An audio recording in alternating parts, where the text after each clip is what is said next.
what's up, everybody? This is Ryan McDonald, stealing again some more time on the stage, this time because The Darkness 2 is here, and I am joined by Shelton Carter. How you doing, Ryan. Shelton? Good to see you again. Now, it's great to see you, too. Now, sir, you are the creative director working on The Darkness 2, correct? Right.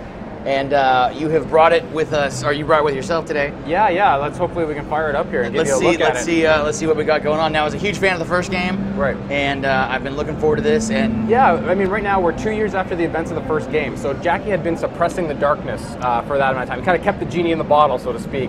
And then this crippled man came and attacked him and said he could take the darkness from him. So what we're doing here, this is pretty much a combat demo, and this is the level where basically you're going into this Brotherhood lair. It's a new enemy type called the Brotherhood. You're going to this enemy lair, and there's a little Jenny there. Jackie's kind of losing his mind a bit, so he's still seeing images of Jenny. So Jackie and the Darkness are still kind of struggling here, but Jackie's tracked down Victor to his hideout. This is an abandoned carnival in Astoria.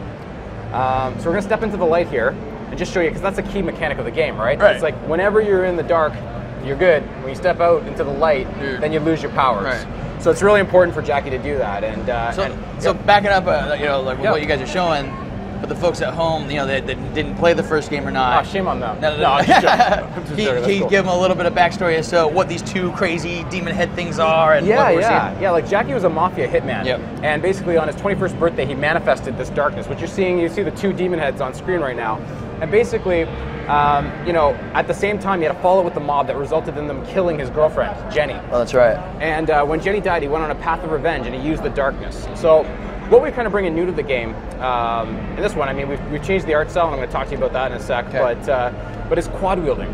And quad wielding is basically using the slashing demon arm, a grabbing demon arm, and two guns at the same time. So you're going to see here, it's at a touch of the button, you can grab a guy, you can slash a guy. We'll see if our demoer decides to do that. Nice. And you can execute him. I guess we should also warn folks at home, slightly violent. Yeah, I don't think we're going to see that E rating. There's some cursing in here as well. There is a little bit, yeah. We'll try our best to. Oh my gosh. So as soon as light comes in, right, you lose the darkness, right? So you have to stay in the dark in order to use the darkest powers. You can shoot out the lights. Very clever, shooting the headlights out, yeah. And these guys are the Brotherhood. So what's cool about them is, if you saw there, he just tossed a flashbang. They realize that that's how the darkness works. So they'll try to use powers of light against you to keep you down. So in terms of our art style, we call it graphic noir. And what we wanted to do is we were really inspired by the Top Cow comic books. Those guys are a hero. Mark Silvestri is one of my own heroes. Oh, wow. And we wanted it to feel like we were going through the graphic novels. We loved how it looked, and we wanted to have those big pops of color that you don't see in modern shooters anymore. Right. And the high contrast lighting. And so that's what we came up with. We came up with a style called graphic noir, and it's all hand painted. We have a team of artists that are doing that. So we really want it to feel that way to you. That's cool. So here what we're going to do is, we're still tracking down the Brotherhood. I'm going to show you a first of the new Brotherhood types. This is a melee Brotherhood, and he's going to come charging at you. He's a bit of a meathead somewhere here. Here he comes. Oh, wow. But he's heavily armored, so they know how to use the darkness. They've actually been seeking the darkness for 1,000 years. Really? And they've actually had it a few times. Oh, yeah, there's a little bit of the gore. So like I said, they know how to use light against the darkness. They'll throw a flashbang. And as soon as you get hit by a flashbang, I mean, that's it. Your darkness powers are gone. You can't see. You really got to retreat to the darkness. These guys are getting aggressive on them right now. But you can grab a piece of rebar here, look at an enemy, toss it, spear him in there. Grab this guy, maybe execute him. Oh, man. All right. And then the Darkling there, he grabs enemies for you. He tries to help you out. He had two at the same time there. All right, there we go. And we'll make a puddle of blood. Like all through the world, you have different things you can interact with. There's a grab demon arm and a slash demon arm. So the grab demon arm, it can grab objects in the environment and throw them. The slash demon arm, it's really easy. It's just the right bumper and the right stick lets you flick in any direction to carve up guys however you want. So that was Victor. He's the leader of the Brotherhood. I'll show you a little bit more of the quad wielding combat here. Some of the other things you can do. Oh, where'd that guy go? I'm going to look up some questions here from our audience, if you don't mind. Yeah, absolutely. So we can grab a sign there. We can use that as a shield, so you can kind of protect yourself, and then toss it at a guy, too.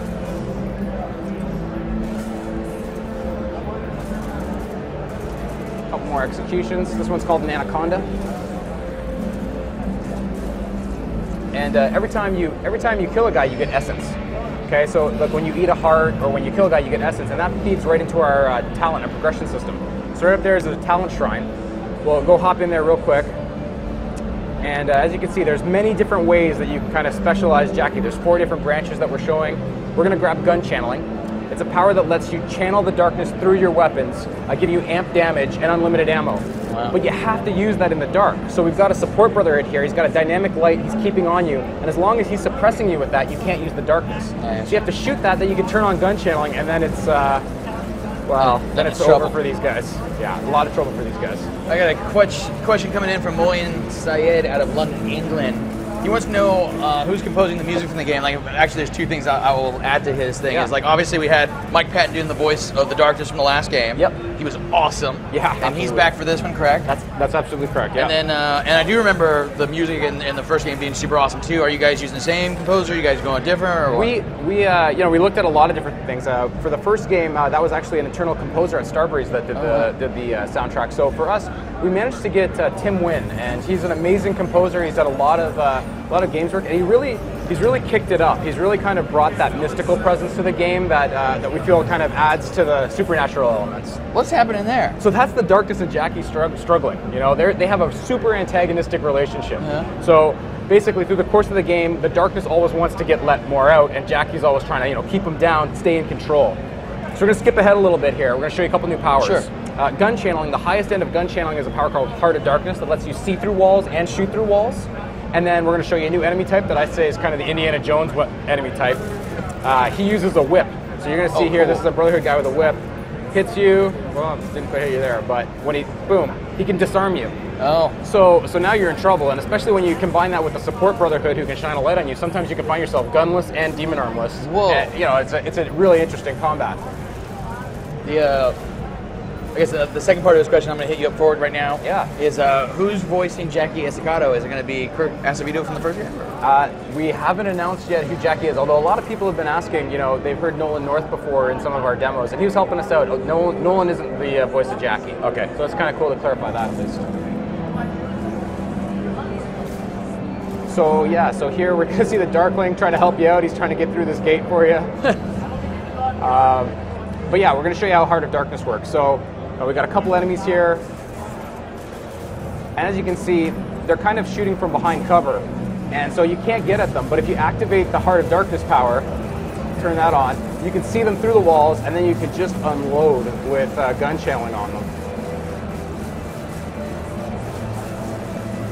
Makes you very, very powerful. So The double, that is seriously. yeah. And we have true dual wielding in the game.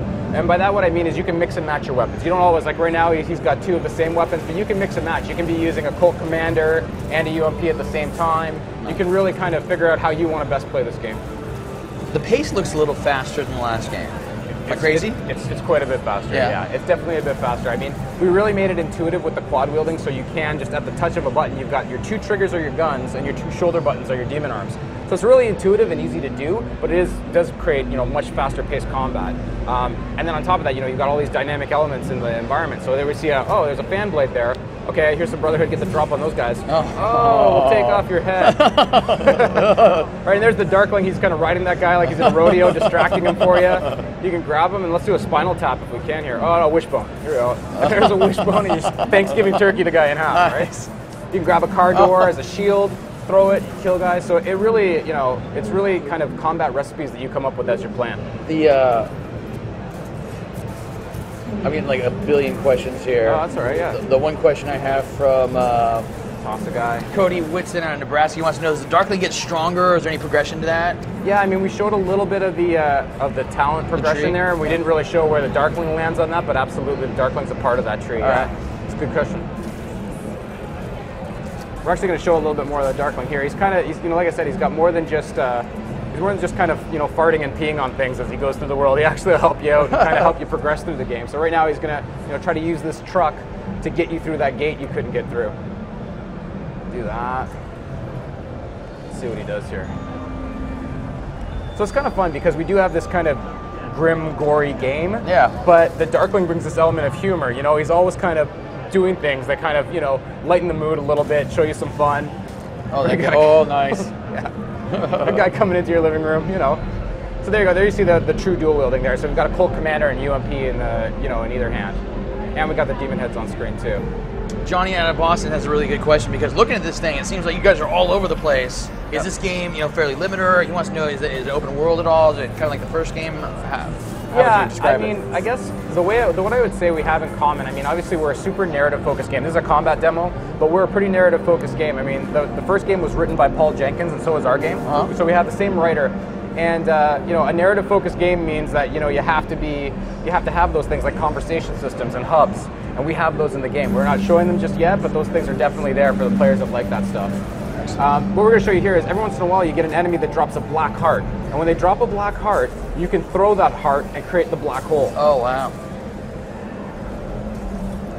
that is crazy. Yeah, and that just totally tips an encounter, right? Blood and guts everywhere. I love that. So Jackie here, there's a few people that have been asking this one question I see, and they're right for doing so, since you said some of these guys got some darkness abilities right there. We saw the guy jump right now. Do you run into any like super bosses that are basically all darkness up? Absolutely, there are bosses that know how to use the darkness against you. So yeah, it's interesting. They have parts of the darkness. Now here we're hitting actually, this is kind of the end of the demo here. Something weird just happened. Jackie just got captured by Victor, and he's waking up.